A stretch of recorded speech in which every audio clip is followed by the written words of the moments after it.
think after listening to what you're saying and in terms of your intervention, there must be oozing of hope.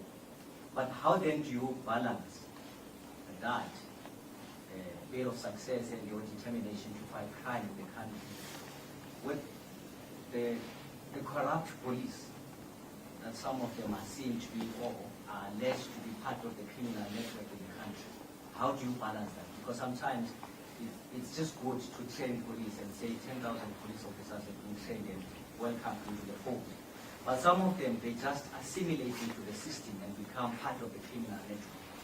And to Minister Nzuza, there was a gentleman by the name of Pastor Bushiri. At some point, he left the country, he still has issue. And him being brought back into the country to stand trial was dependent on the Home Affairs Department, the Justice Department, in the police. How far have you gone in terms of ensuring that that man comes and stands trial? Because remember, people died and their families want to see justice. And we're told that, in fact, he was helped or aided out of the country. When is he coming back to stand trial? Because families want to see justice on that. My submission. UFM, Mr. Immigration. Yeah, thank you so much. I'm Hawala Maulao from UFM. Bear with me, spokesperson. I think we have a host of them. You know, during the campaign train, Mebushir, the ANC, I would recall the ANC talking about crime in general terms, so much that it created an impression that you decided deliberately that immigration is a problematic issue. You have Herman Mashaba and the Abraham Brigade, who believe they've been thanked by South African voters for their anti-immigration stance. And then it seems that the ANC decided that we are not going to make this an election issue. We do not want to be punished like the EFF that is perceived to have been punished by the voter. And to make it worse, then comes the decision by the president to redeploy Minister Motsoaledi to another portfolio when he appeared so determined to rein in illegal immigration. Now you have it's like you are now dumping this on the table of the DA to say this is a crisis, let's see what they do with them, so that if there's electoral consequences, they are not there for the ANC.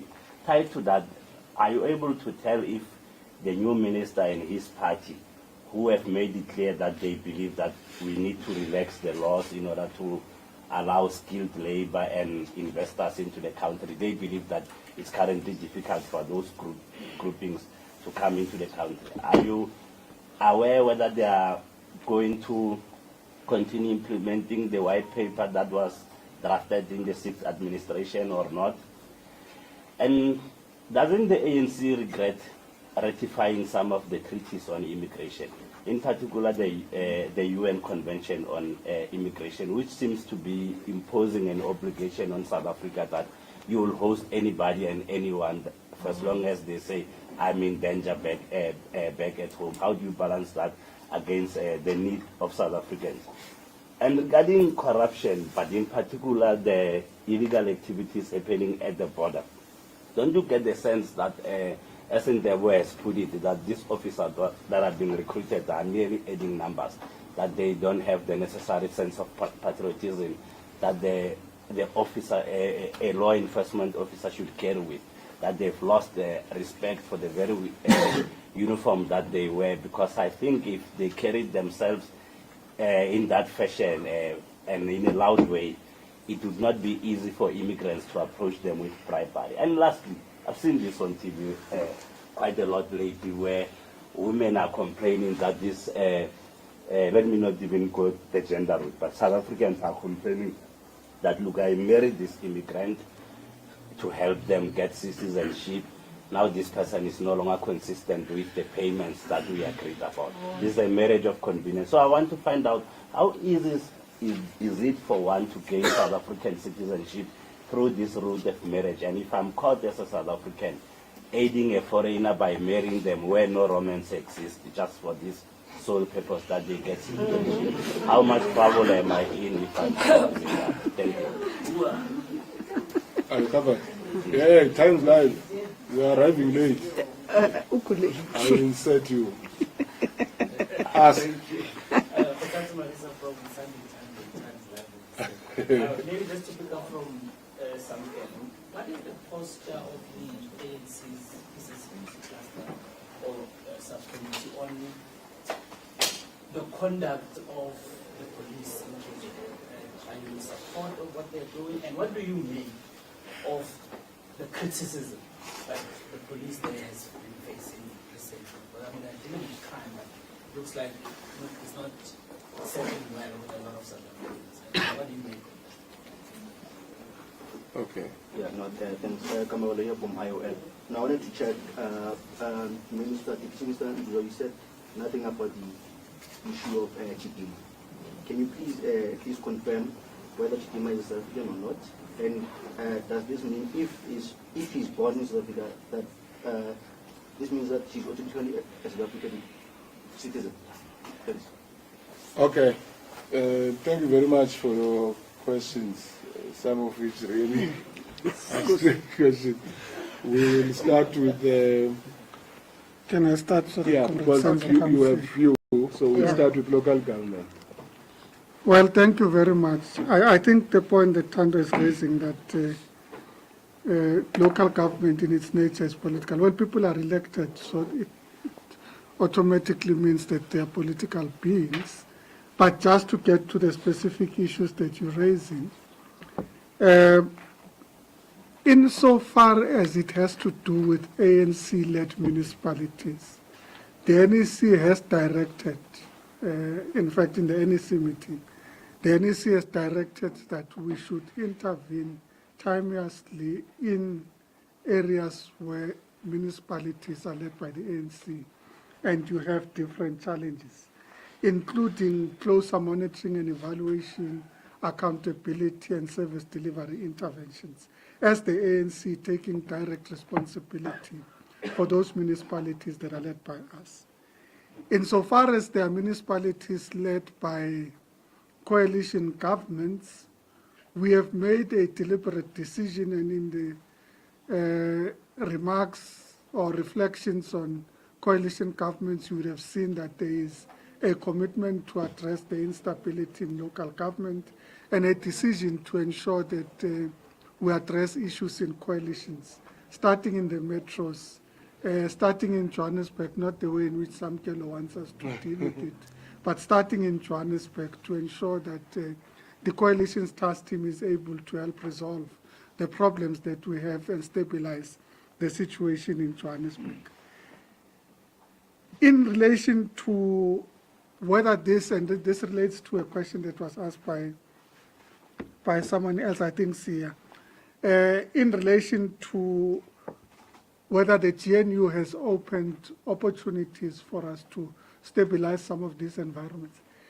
Yes, it has, but not in a way that classically you would think. If you think about it, there are doors that have opened in the past few months that were not open a few months ago. And there's been platforms for engagement across political parties to ensure that we focus on the fundamental issues that affect our communities at a local level and governance in our municipalities. So it has opened up the opportunities for parties to engage across the board and to try and find practical and pragmatic solutions.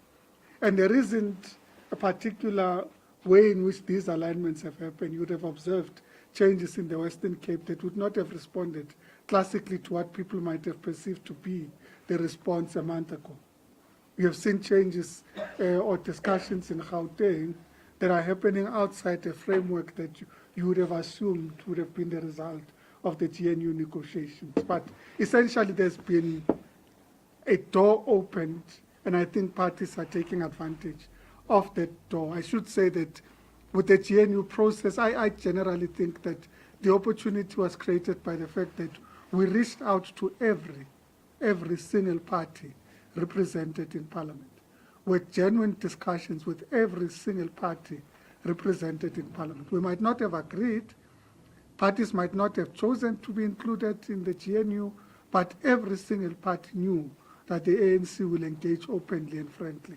And I think that has opened doors for many people to want to talk to us, to find solutions to local problems. How that evolves, I think we're going to have to look at very closely. I think all of us are concerned about the state of both governance and the municipal and service delivery in Johannesburg, and the development challenges that have afflicted the municipality and the city. And we have pronounced as the ANC that we are prioritizing the resolution of the leadership issue in Johannesburg and governance and stabilizing that. Coupled to that would be a commitment to address the service delivery challenges in Johannesburg. When I spoke earlier in the presentation, I indicated that the approach to Operation Vulindlela would include a focus on the metropolitan municipalities. Now, you would know that Operation Vulindlela is an all-of-government approach, but also an all-of-society approach, where you're mobilizing the private sector, civil society, and other stakeholders in confronting the challenges. So the prioritization of the metropolitan municipalities from a governance, financial, and service delivery point of view is something that we have agreed on and prioritized, and you'd be able to see over the next few weeks a significant focus on those issues. You know, sometimes we do not acknowledge our daily interface with our municipalities. In reality, when you wake up, as soon as you wake up, you interface in most instances with your municipality. You switch on the light.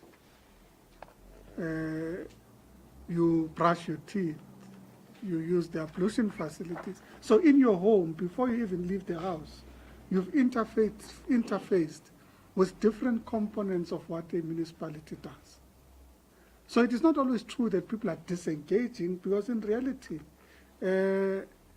when you have to flush a toilet, you interface with your municipality. We don't always think about it that way, but the reality is that you've had a direct interface with your municipality at that point, and people are not disengaging and saying, well, I'm now moving to chemical toilets.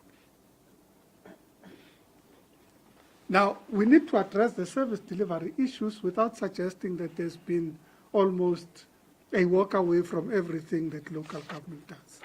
Because in reality, our municipalities still interface with the people. What we have said is, let's focus on the issues that we've raised. Operation Vulindlela, to ensure that we're able to capitalize the issues, address the financing needs, address the governance issues, and ensure that we maintain stability in our municipalities. But we also accept that because of other issues compounding the situation, many people have decided and incentivized by government as part of resolving the electricity crisis, incentivized to install solar panels. Of course, that is a way in which people complement the electricity supply, because in reality, you don't always exclude completely. You still have an excess charge in the municipality, because you still have a right to have access to electricity. Even if you have solar panels, at the point at which they don't work, you need to be able to access the grid.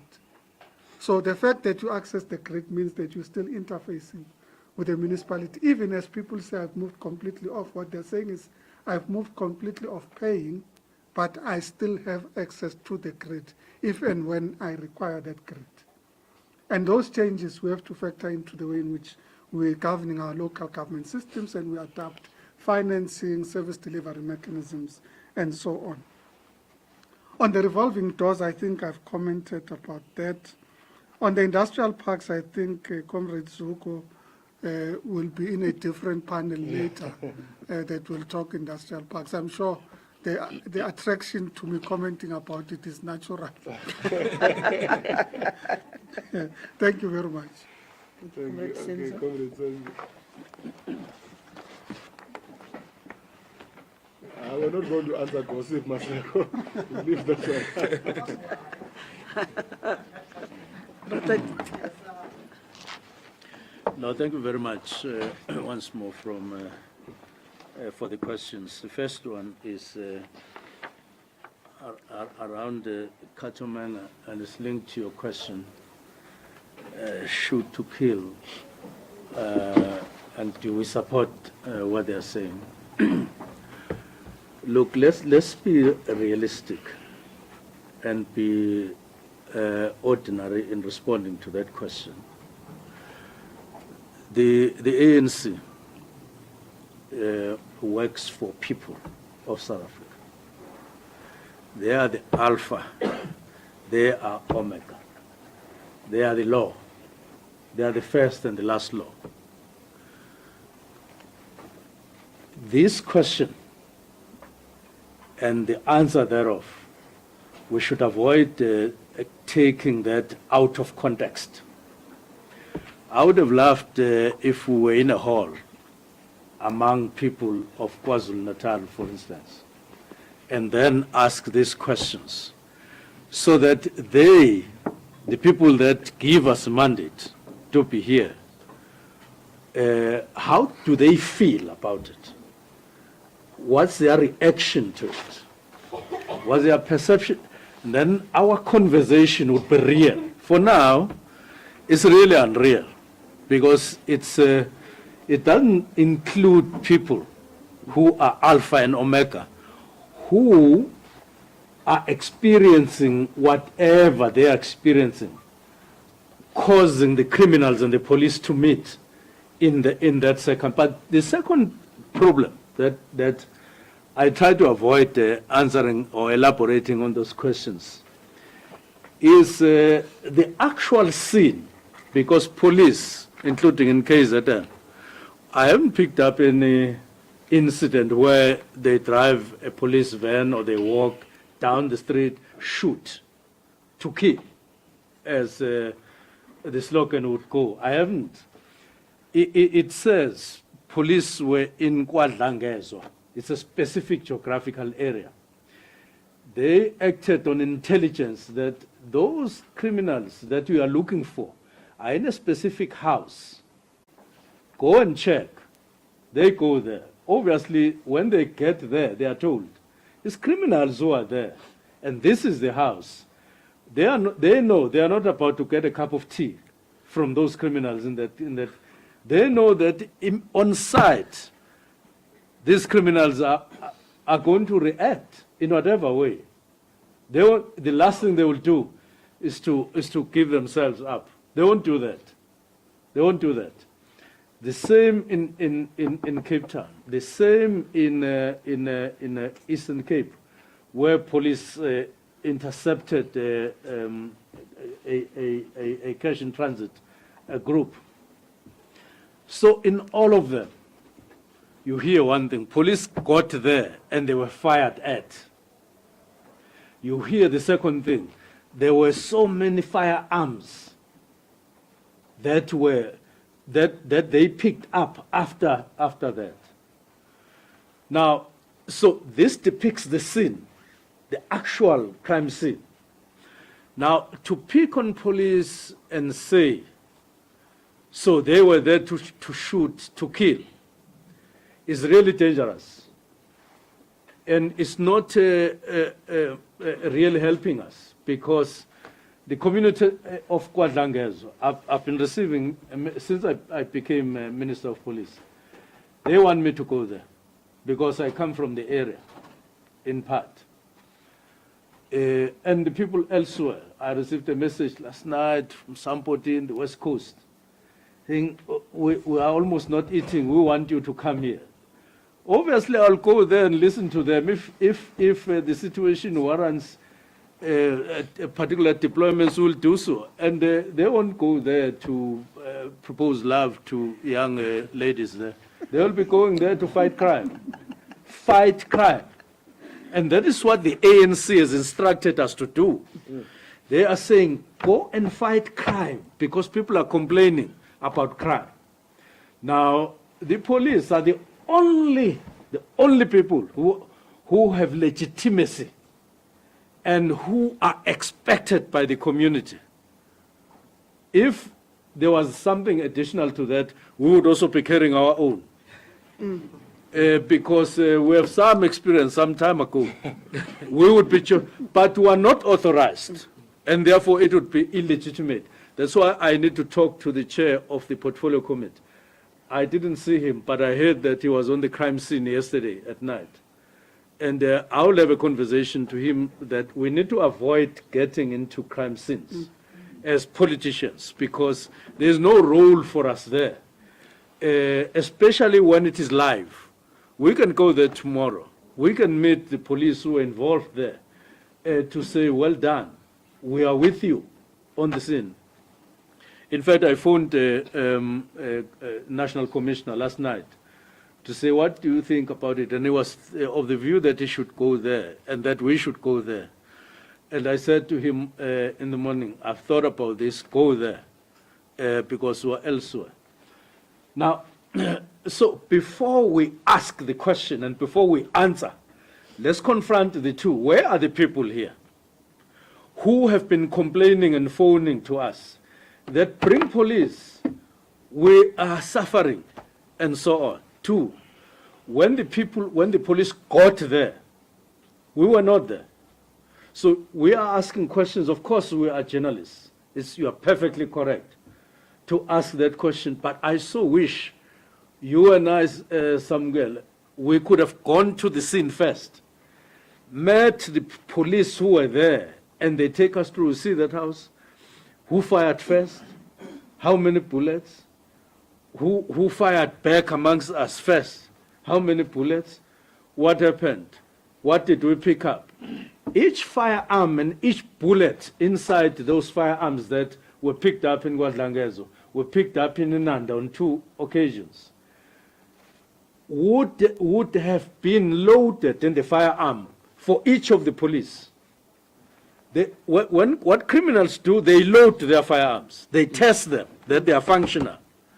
And they say when police come, because they're the ones who are going to, obviously they know, they regard communities as their victims. It's known. People are their victims. You just point a firearm, you get what you want. Police are not like that. So they know. They load each firearm praying that each of those bullets kill a policeman or a policewoman. What must police do? They are human beings, as I said. So the question of shoot to kill doesn't arise. Because our reaction would be, say, who is shooting to kill?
to the question. The second question, I took some time on this SAPS corruption. SAPS are a family.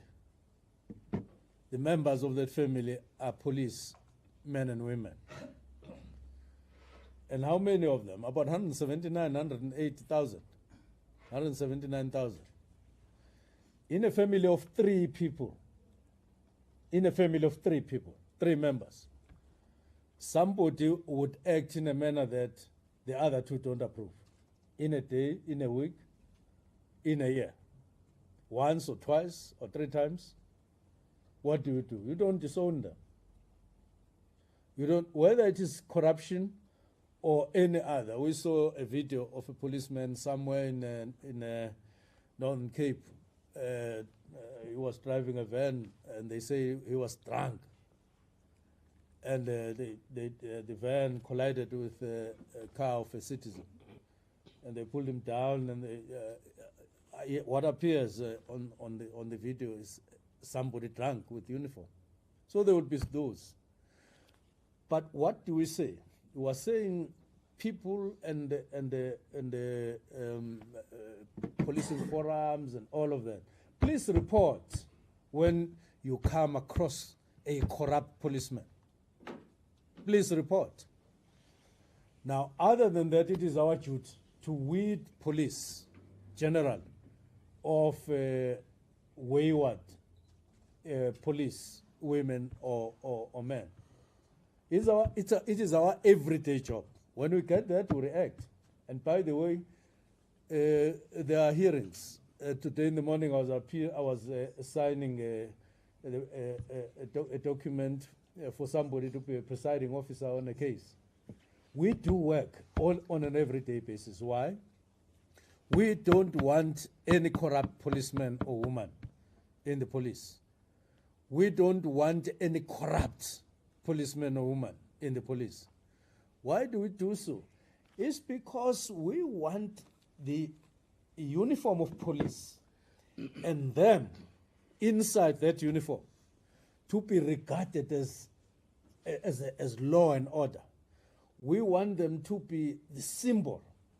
We want them to represent the state on the safety side, on the authority side, of the state. We want them to be trusted. We want them to be credible. And we want them to be professional. And we want them to, when you see a policeman, you feel warm. And when you want services from them, you feel warm. That is what we want. And we want them to be like that. Obviously, when we come across somebody who's not like that, we will act on them. In fact, not that we will. We are acting on them ever since we have come. And it has been happening before. But we do want to take this opportunity. If you're a policeman and a policewoman, and you find yourself acting criminally, please resign. You don't belong there before you embarrass yourself. Please resign, because you're in a wrong profession.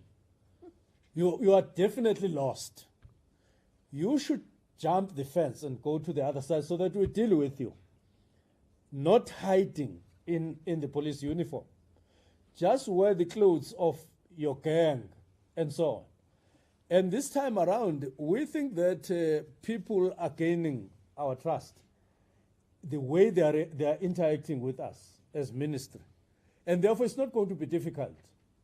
And we're not going not to act. We're going to act decisively against them. There's no doubt about it. But those who are corrupt among them. Let me pass that one. What's this? Synergy, and you were talking about communication and synergy. Yes, it was. It's an area that we're sitting here, I'm raring for the end of Lekgotla, so that we can embark on that task. One of the arguments that arose is in the our commission was whether there was the required level and quality of synergy between the players in NECOC. it arose in the context of Mpumalanga camp. Because one of you wrote something and said, no, intelligence knew as early as April about that camp. The question then is arising. What then happened? Not getting to know is one thing, but to coordinate such that you cause yourself to act accordingly is a different one. Now we're tackling that question. What do we want? We want tight communication. Remember, these people are tasked with a very delicate task. Safety of the country. It is in their hands, literally in their hands. Literally in their hands. Well, some of you will ask, what does President Cyril Ramaphosa do if you say so? He is presiding as president. But people who wear boots and who do the actual job of securing is this cluster. And therefore, they need to be up in and equal to the task, if not more. And therefore, we are coming out of this Lekgotla. We will just make sure that there isn't even a small opening in terms of coordination and communication to those who are entrusted with this job. Ours is not to get it done, but it is to see to it that it is done, because it's our job, that they coordinate thoroughly. Now, and synergy, meaning processing, and that calls for trust among them. Trust and working relations, that if so and so gives me this information, is my task to act in a particular way, I do so, because it's in the interest of South Africa as a whole. And what is good in South Africa is that we do have expertise, even in the area of, don't take it for granted that if there are camps, it's because of lack. We may require technology in terms of volumes, modernization, and so on. But what we have at the moment, we do have. We just need to improve and intensify. Yeah. That will not stop doing. But we do have.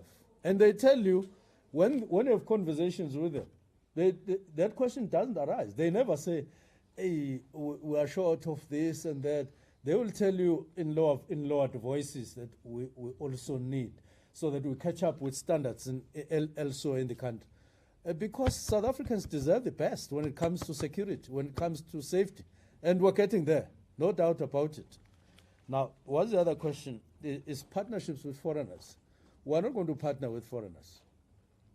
We're going to partner with formations that have organized themselves and model themselves as people who are fighting. Now, you are saying, but employed in those, we'll screen. We're not going to go around, Boshel, myself, liaising with criminals just because they've organized themselves into a security company of one kind or the other. We're not going to do that. We are not going to do that and embarrass you. It's not going to happen. So we are going to be very selective.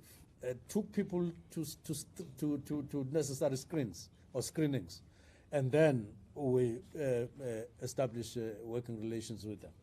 So we'll be very thorough. Next question was case numbers. We take your advice that we bring in technology. Indeed, it inspires. But I'm surprised that you asked this question. I opened a case in 2019 when my cell phone was hacked. The same day I got my case number. So we will investigate, of course, whether it happens across and all the time. But that's something that you and I will expect. And if it is not happening, we will check and make sure that it happens. It's the first thing that you need to get, a case number once you have opened. Sorry for being arrested in El Dorado Park, but good that you are here. You are no longer under arrest. Very good. We can then talk informally what was happening and so on. Yeah. Now, the rights of people, yes, we know when you are arrested, including one boy from my township in Golizane who was arrested after murdering and raping a less than 7-year-old. Less than 7. And somebody drove to that police cell and said, I just want to look at the face of this person. And I said, so what? I said, I just can't figure out somebody who does that to a 7-year-old child. And that is the duty of society. I even asked details. Is he staying with his mother and father? No, he's in a garage of somebody, hired a room or a rendezvous somewhere, and so on. Because you get interested, what kind of a person is this? And it is among some people of a particular age. Yes, people like us who are senior citizens. I'm not saying we're holy, we're angels. But I'm just privately looking at what has happened to our young males in particular. Because there are numbers in these things. Your age and all of them. We're looking at them. We're looking at them. We're looking at them. And yeah. So the rights affirmed. We don't even the rights of the worst of a criminal amongst us. Some rights. Border better, yes. We want to be known. I know somebody told me that that camp is in the agenda of the United Nations or some committee of the United Nations today. Of course, it means that we're on the spotlight as a result of that. And so want to be the best in terms of border management. That's why we are going to be writing a Minister of Home Affairs and, of course, where the Deputy Minister belongs, and then with border management, so that we discuss the specific matter and identify things that need to be done and done immediately. It's one of the very urgent matters. Now, you asked the last question, the last two questions. I don't know who was saying, is crime undermining democracy in our country? It's a very, very deep and serious question. Why is it so? When we were in Hanover Park in Cape Town, the people there spoke, and I could see that those people are no longer like the people we spoke to would have spoken to 20 years ago. They are very, very, very advanced when they interact with you. Some time ago, when ministers, just after democracy, got appointed, we were happy that Pakstow is a minister. So before he speaks, we were clapping hands because the minister from the ANC would be clapping hands. And we won't listen to what he says until next time. And so this time, they want accountability. One of them was saying to us, Minister, are you observing that areas like Mannenberg, areas like Hanover Park, in terms of crime situation, it is now resembling what is happening in some countries in South America. This is a person in Cape Town, and is talking to a minister. Of course, I'm aware, I'm above average. I read what's happening. So I then said, this person sitting here is so worried that his worry goes beyond what is happening in Hanover Park. Is now at a point where he has distress. He is wondering. He has anxiety that his country is then going to where you hear stories like government is co-governing with cartels of criminals. So you are saying, are you aware that crime is at level? Is the pattern is increasingly going that I was taken aback. I was taken aback. Now you are asking the same question, which means that it's more than one man, more than that man. Now certainly, what are we doing? South Africa is never going to get to that level.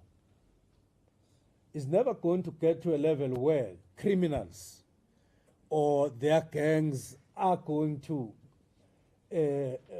play state in some cases, like happening. We were told also in Cape Flats, when a man quarrels with his wife and so on, or they don't pay, they don't look after their families.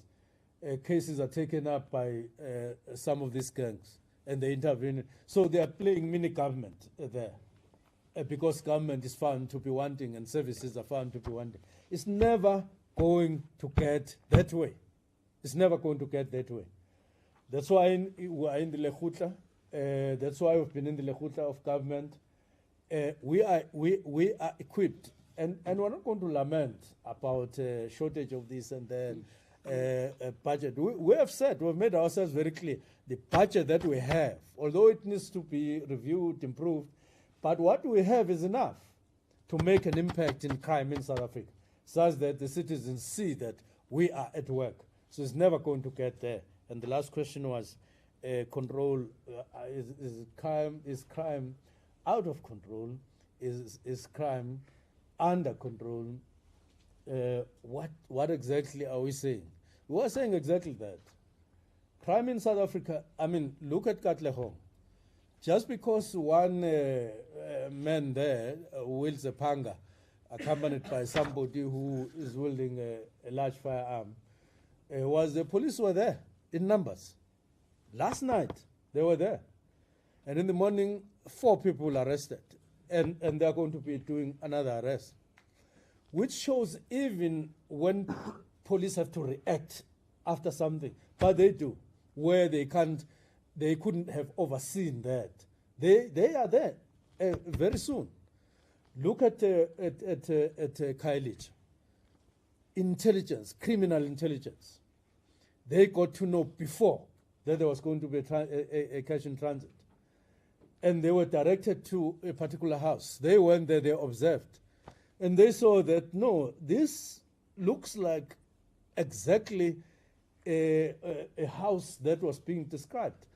And we're seeing movement, which resembles people who are planning. And they made themselves known that they are there now as police. And then these reacted by. So, which means that South Africa is being policed, and democracy is being protected. And I want to end up with, at one point I was in Qatar, and I had a question between South Africa and the Emirates, is that here in the Emirates, people are afraid of government, meaning they have healthy fear for government. I'm not saying fear of being killed anytime. The healthy fear for government. And he says, in your country, the problem is otherwise. We have healthy fear for government. We don't care about Jabulo, whatever. We don't care about Kutlimpi. We're not afraid of each other. We don't fear each other. In your country, South Africa, the problem is that people don't care about government. They don't even know what government is. Anyone who wants to throw a stone at a window, who want to blockade a road with his own or truck, even with a bicycle, they do so. They are not afraid of the state. They don't have healthy fear of the state, meaning they don't have respect of authority, of government. Now, that side, and we have fear, we fear each other. I fear Tao, and I said, yeah, I hear Tao has so many firearms. Yeah, he can do whatever. Because his Tao Parks is known. In a particular, we even worship these people. We even name them that, so and so in Kuzmalang. Because when he moves around, he has 20 bodyguards, 12 bodyguards. He has this, some of these people are recruiting professional police. So, those things, we're looking at them. People must, any country or a country of 62 million, there must be authority. Of course, within the context of democracy, so that we can lead our lives. And it doesn't become a country where anybody can impose his or her authority anytime. It's not going to happen. Thank you. Yeah. No, thank you. I think I can, no need to move. I can take them from here. Let me just disperse with this first issue, because I think we've been dealing with it, with the issue of Miss South Africa, and I think over the past week, we've clearly set out that the policy and the law is very clear. For a person to have been South African or citizenship by birth, you need to have been born out of South African parents, or one of your parents must have been South African. That's the policy perspective. It is very clear. I don't think we can dwell much into it, and I don't think really there is a need for us to even question policy. It's there, it's by law. If you go to the internet, you download the Citizenship Act, it will tell you exactly that. What we don't do, we don't go around discussing people's private information. I can tell you, if we're running a state that goes around, you know, anyone in the street, they ask you, yeah, is this one South African? And then you say, hey, I'm going to go and check. I mean, how much resources will you want to invest in busy checking over people almost every day? And that is why we said, no, we will wait for a time that comes when, you know, a body or someone comes to us with credible information. We've been always acting on information. It's not for the first time. We have lots of people who have really been patriotic South Africans. They come and tell us that, look into that matter. Here is some prima facie evidence that you can use. And then we say, okay, this is now a serious issue that we have to look into. And we look into those issues. Even this one now, we have received some requests. We are now looking into the matter. And the department will pronounce and make you know, findings known once everything has been done. So let's just stick to that particular process. One thing that we must know as a country, and I think Comrade Macingwane, Comrade Senzo, you were saying it. As we plan for criminals, the criminals are also planning on how to open up new loopholes. For instance, the person arrested now, Zuma, 192 passports issued. What does it tell us? It says to us we must go behind and say, how did this thing happen? And then we picked up the system issues which opened up. Unfortunately, it affects citizens.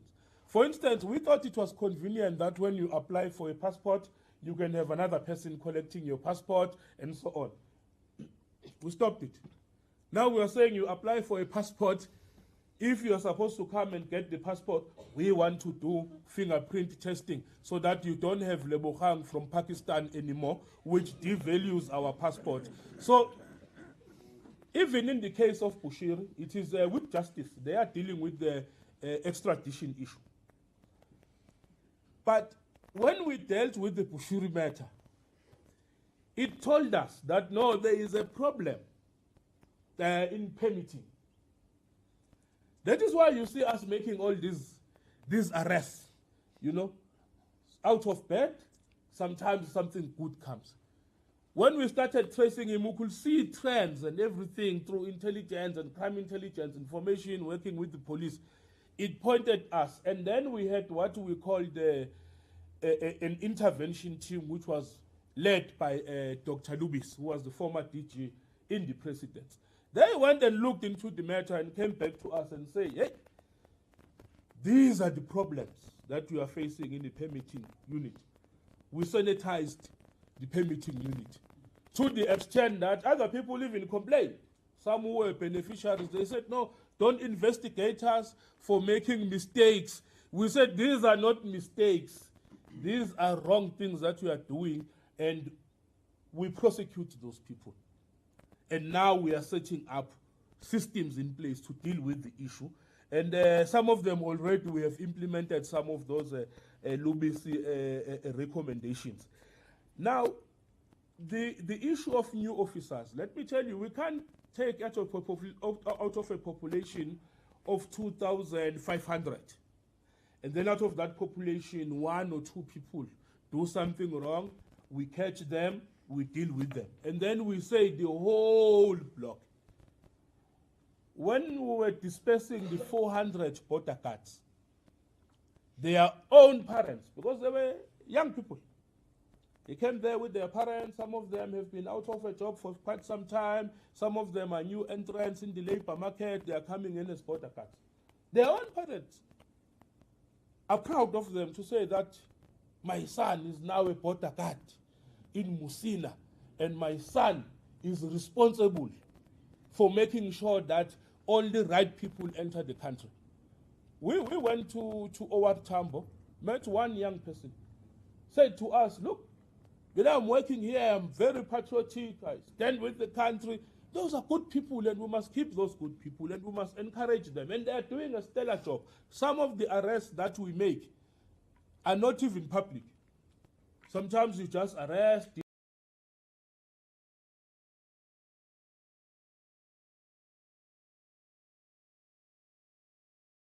With the issue, it's not even in public. Through those people who have given us information.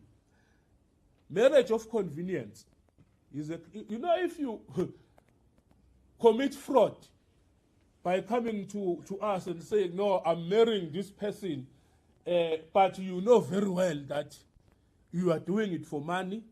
Not romance. Yeah, not romance. You are doing it for money. And rest assured, it always comes out, or one way or the other, because the trend is that you marry a South African, you all agree. It's not for romance. We enter, the government spends money sending investigators to come and check you that you are really romantically involved. We ask you questions. How long have you been staying with this person? And so on and so on and so on. We come to the conclusion. So you are part of the fraud. All along you are participating, misleading the state, giving it wrong information. Ultimately we say, okay, no, it's fine. They are married.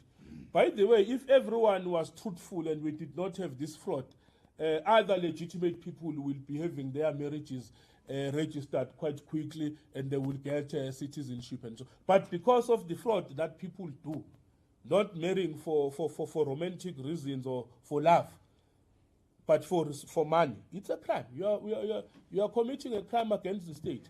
And the sad part is that immediately, once the marriage is finalized, a year later, because this person you are marrying to is probably already committed somewhere. That is where the true love is. They then divorce you, and then they go and get their true love to come into the country. Then you come running to us, you say, no, Home Affairs officials are corrupt. I got married in a very dubious man. We go to records, spokesperson. We find your fingerprints there on the day of marriage, that we captured your fingerprints. Then we ask, did someone cut off your hand to bring it here? Because we can still see your hand is still intact. Marriage is of convenience. There will be consequences with them. Not just those, even registering children wrongly and all those things. The issue of the border environment, when we deployed the cohort of the 400, the majority we deployed in Musina, which is a Bait Bridge. Hundreds of them, out of the 400, we have about 71 ports of entry. So out of the 71, we take the 100, we send them to where? To Bait Bridge. Because we understand that Bait Bridge is a sensitive. We know that in the borderline, our biggest problem is in the northern parts. Our borders with Mozambique, our borders with Zimbabwe. And that is why when we plan, we call them vulnerable segments.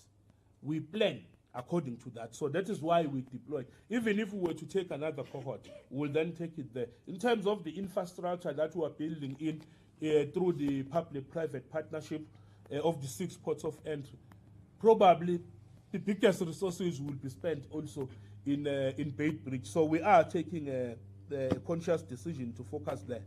But one of the things, because we're in an ANC Lekgotla, one of the things that comes out is the need to have a discussion with our neighbors on the laws that we have a problem with.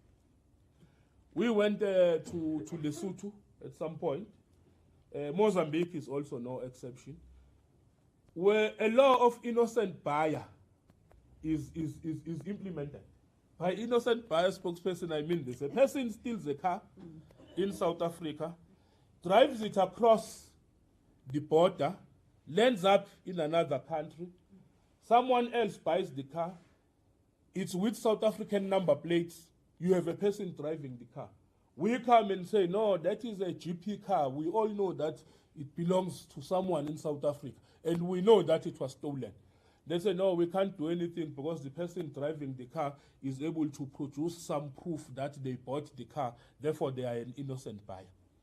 Those are some of the conversations we need to have with our neighbors so that we can be able, to derail people taking cars and all this transnational and illegal movement of goods. On the issue of the white paper, it was one of the most processed document by the African National Congress. And the ANC believes that the white paper will take us a step further in dealing with illegal immigration in the country. And the paper does not say, no, just leave the conventions, turn your back on them. All that white paper is saying, look, with the conventions that we signed up to, let us also get to make reservations like all other countries that made reservations. Because South Africa is the only country that did not make reservations. We were new in democracy. We thought the world was this, beautiful thing, that there is no criminals in the world. The problems are only in South Africa with apartheid government. We thought the world was a beautiful place. But we have learned through the years that no. Crime is there, syndicates are there, and everything else. Not everyone is honest. So we need to pursue the white paper. We are in the government of national unity, which is led by the president of the country and the president of the ANC. The white paper has went through cabinet. It was approved by cabinet. Must now be second and be made into a bill, which will then go through government processes. So let government processes ensue and deal with the matter, where cabinet will preside and various processes will unfold as we know the law. But the conception of the white paper started in the movement with the concern around issues of illegal immigration. Thank you. Was it? Thank you very much. I think on the question of the subcommittee of peace and stability, you'll realize that it includes almost all the security cluster in that, because as the ANC, we're working in an integrated manner to be able to fight with crime. Indeed, you are right. When we were campaigning, we went to our people and they raised the issue of crime very, very seriously. And we have had them, we've had them, and that's why we even have this Lekgotla. Even when we were having our NEC before the Lekgotla, we were picking up these areas that communities raise sharply. And we say, community can raise issue about crime, and then we started pointing fingers at each other. That is why in that subcommittee, you have the police, you have the home affairs, you have the defense, you have the justice, you have the intelligence, and everybody. So we have made recommendation. I think as we are sitting here, they're being tabled at the Lekgotla, so that they are formally adopted. And as the subcommittee, that's how we'll be able to assess our deployees to ensure that what we promise that we'll do. And I must say, given from the answers that you ask and the answers that were given by our deployees, you can see that we are ready. Even with local government, in our commission, they were complaining about those settlements where there are no streets, there are no lights. How do police then maneuver to get in when there's crime? So local government must then the environmental design. So local government must be able to come in and say, when they plan a settlement, they must make sure that we have the issues at hand. The other one that was also raised is that as you put a light is a deterrent, but also they are stolen, all over. Cables are stolen. So then we decided that maybe we to look at where do these cables go to, you know, so that we can deal with the source and be able to deal with this matter. So the issues that are set here are very, very urgent. You know, we lost a little bit as the ANC. Now we must serve our people. They told us that what they want. We went to Hanover. There's a lot of gangs and everything. And the other issue, media, you must also assist us. When we do our work, as Comrade Senzo has said, give us space so that we are able to do the work. You will be also be victims, like my brother here has been a victim. You know? So you'll be coming to us. You also need protection. We should be able to protect you. I can assure you, as we are starting, for sure you are starting to see that we are serious about the matter. Every day, if you follow the crime or our website, or you will see that we are serious about crime. We're no longer even talking about crime. We are serious about it. So give us space so that we are able to fix what is wrong. We have heard our people. We are ready, and we want the partnership. So the partnership also includes you. You know. So I think as spokesperson, we have said all that we wanted to say, or also to say that even correctional service is part of us, because your besters issue commit a crime inside the correctional services. So we are really tightening up and making sure that we do our work in terms of combating crime, GBV, and corruption. Thank you very much. Okay, thanks for the. Okay, guys, it's lunchtime. We will be back with the economic cluster after lunch. Thank you very much for your indulgence.